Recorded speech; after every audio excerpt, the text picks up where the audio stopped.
bonjour à tous les deux déjà. Bonjour. Merci beaucoup d'être là pour cette table ronde. L'idée est d'aborder avec vous des exemples un peu concrets de ce que vous avez opéré dans vos entreprises respectives, mais aussi d'avoir une vision plus peut-être même philosophique des modèles d'entreprise. Je sais que Bertrand, vous l'avez beaucoup pensé. Une rapide présentation de vous deux. Donc je le disais, Bertrand, vous êtes le fondateur de La Fourchette, donc The Fork, je pense qu'il est assez connu je pense, dans l'audience, que vous avez vendu en 2014 à TripAdvisor. Désormais, vous êtes à la tête de Mur.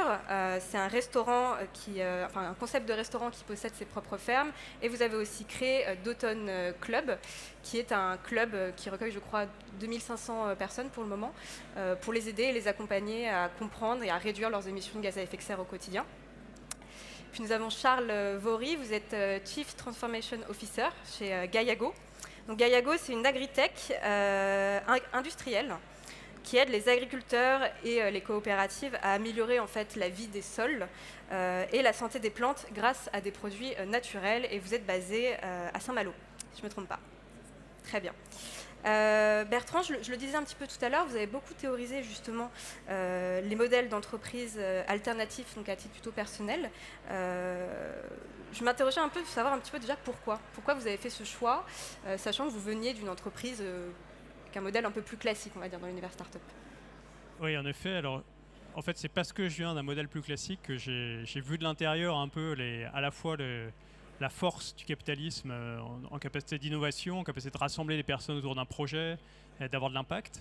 Alors, d'impact au sens avec un petit i. Et en même temps, de voir aussi ses limites.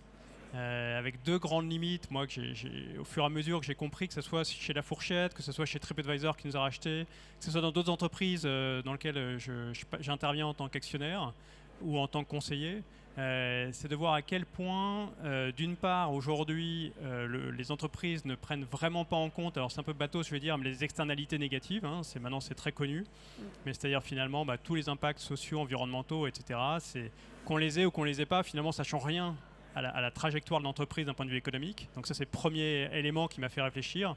Et le deuxième, qui est presque le plus important, qui est pour moi un événement racine du problème, c'est le fait qu'aujourd'hui, tout est orienté, enfin les deux corps de dirigeants dans l'entreprise, qui sont les actionnaires et les dirigeants et les cadres, en fait, eux sont rémunérés, tout simplement, uniquement basés sur le succès économique et financier de l'entreprise. Donc, alors moi, à la fois, je crois beaucoup au capitalisme, à la fois, je pense qu'aujourd'hui, le capitalisme, ce que j'ai vu, c'est qu'il était complètement corrompu. Là où il y a 50 ans, il s'était beaucoup plus équilibré entre à minima le social et le financier. Petit à petit, ça a dérivé vers du très financier. Et donc, je me suis posé la question de comment on peut continuer dans le capitalisme, mais en essayant de corriger ces dérives. Justement, peut-être pour apporter un peu une lueur d'espoir, à quoi vous avez pensé, à quel mécanisme, par exemple, on peut mettre en place dans une entreprise pour essayer un peu de se protéger et, Oui, bien sûr. Et vraiment aligner l'économique et l'impact. Là, moi, je me suis aussi posé la question parce qu'en quittant il y a 2 ans TripAdvisor, juste pour donner le contexte, et en ayant la volonté de créer des nouveaux projets, je me suis dit, qu'est-ce que je me donne comme feuille de route pour créer ces nouveaux projets, pour ne pas reproduire ce que j'avais vu dans mon passé.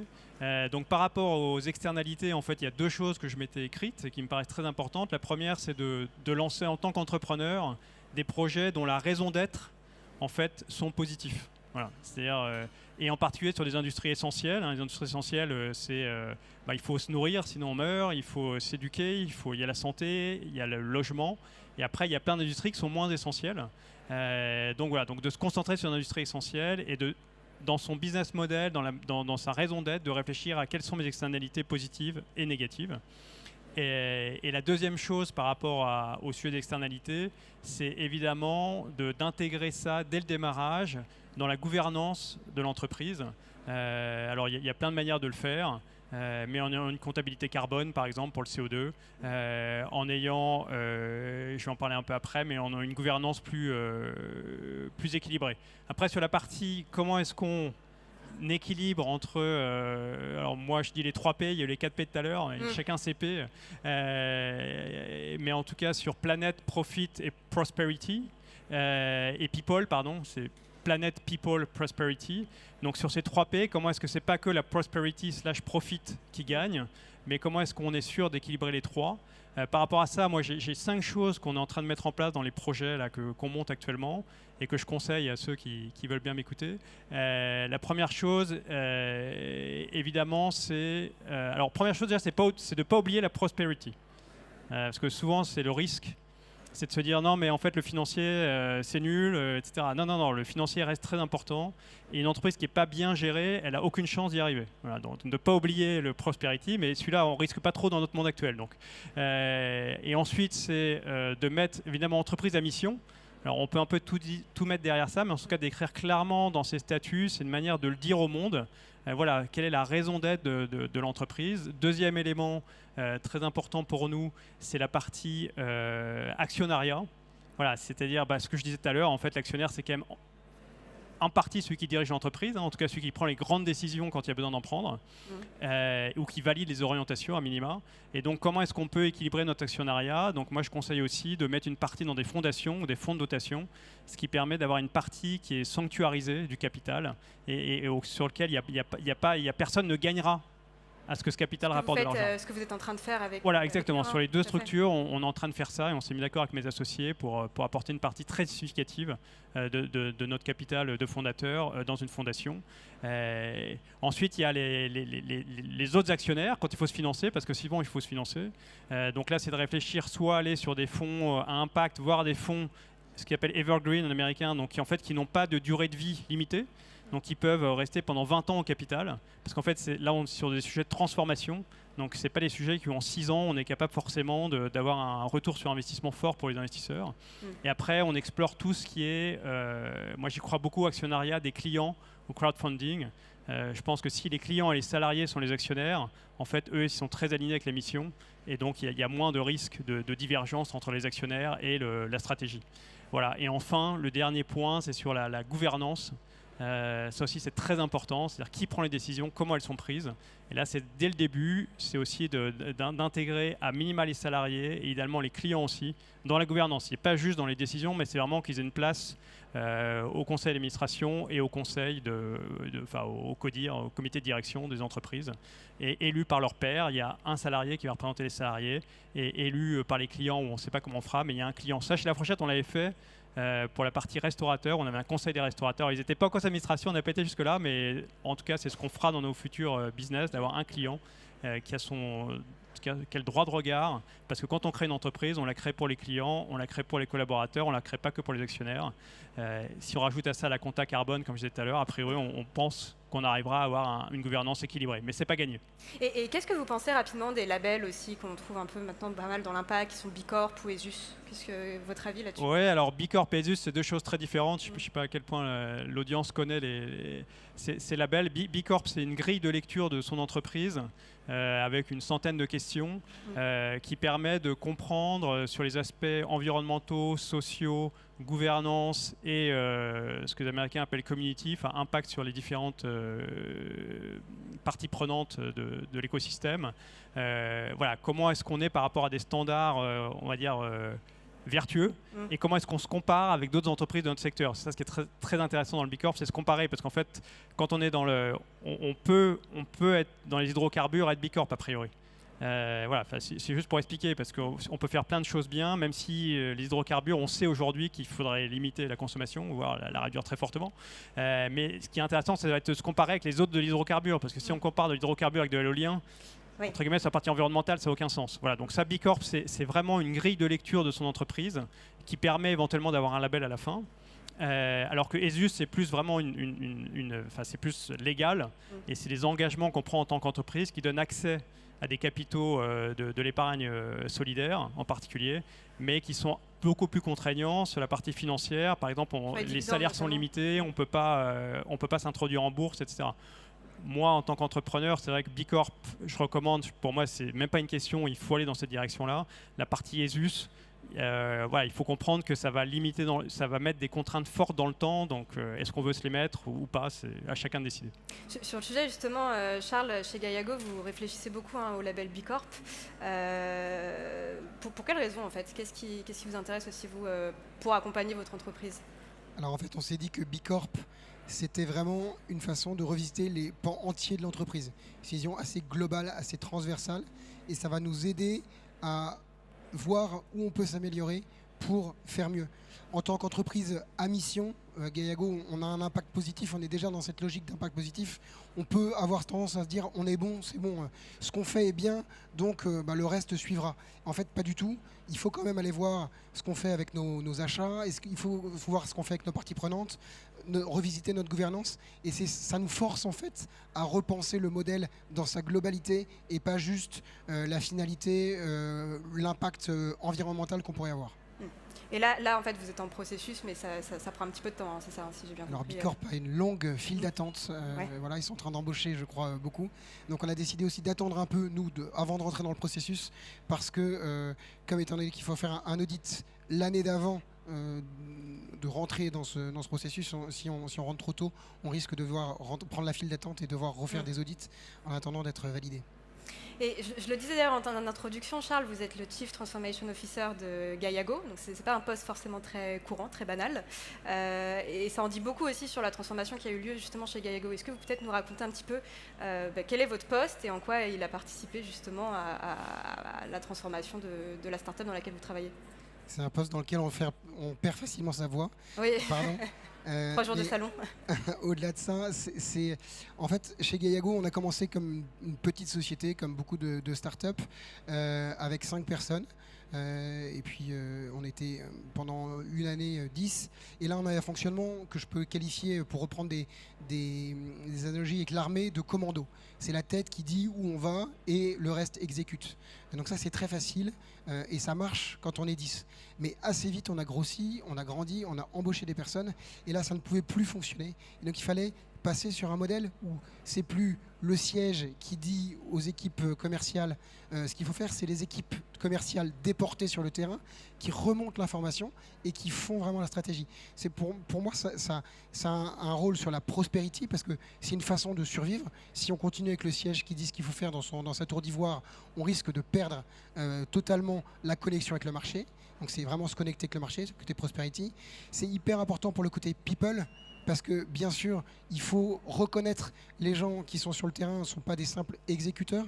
C'est pour moi un commercial, il est le DG de son territoire et c'est lui qui doit prendre toutes les initiatives. C'est pas que aller voir son client, c'est se dire demain il y a une opportunité marketing, je vais le faire. Ah, j'ai repéré, comme le disait tout à l'heure Isabelle, des opportunités pour la production parce qu'il y a tel déchet qui n'est pas valorisé et qui pourrait nous servir dans notre processus de production. Est-ce que je le fais remonter? Comment en fait on rend partie prenante chaque employé de la société. Donc c'est ce qu'on essaye de faire. Et puis ça va jusqu'à la gouvernance. On essaye aussi d'inclure des représentants des salariés pour faire en sorte qu'il y ait plus d'homogénéité, de transversalité de l'information. Alors c'est un travail de longue haleine. C'est un travail qui s'arrête jamais en fait. Voilà. Donc si je résume un peu grossièrement, vous avez dû gérer, et vous gérez encore, j'imagine, l'hypercroissance chez Gaiago, et qui est aussi en même temps de gérer aussi, de conserver son impact aussi avec cette hypercroissance-là. Ce qui est souvent une équation extrêmement complexe pour la plupart des entrepreneurs à impact et qui est en même temps l'une de leurs principales problématiques. Et je crois qu'à ce sujet, d'ailleurs, vous aviez une question à soumettre à Bertrand. Parce que Bertrand, vous l'avez dit tout à l'heure, vous êtes aussi actionnaire au sein de l'entreprise. Vous êtes un business angel dans le secteur de l'impact notamment. Alors même si vous avez mis un petit peu en pause cette activité, parce que là, vous avez quand même pas mal de projets entrepreneuriaux à gérer. Mais en tout cas, je crois que Charles avait une question à vous poser avec votre casquette d'investisseur. Alors Bertrand, justement. la question. La question, c'était comment justement, en tant qu'investisseur, on peut aider les entreprises à garder ces deux jambes de l'impact et de l'économie, et pas à tomber uniquement. En fait, c'est les 3 jambes que tu évoquais tout à l'heure, les 3 P. Comment est-ce qu'on arrive à garder cet équilibre?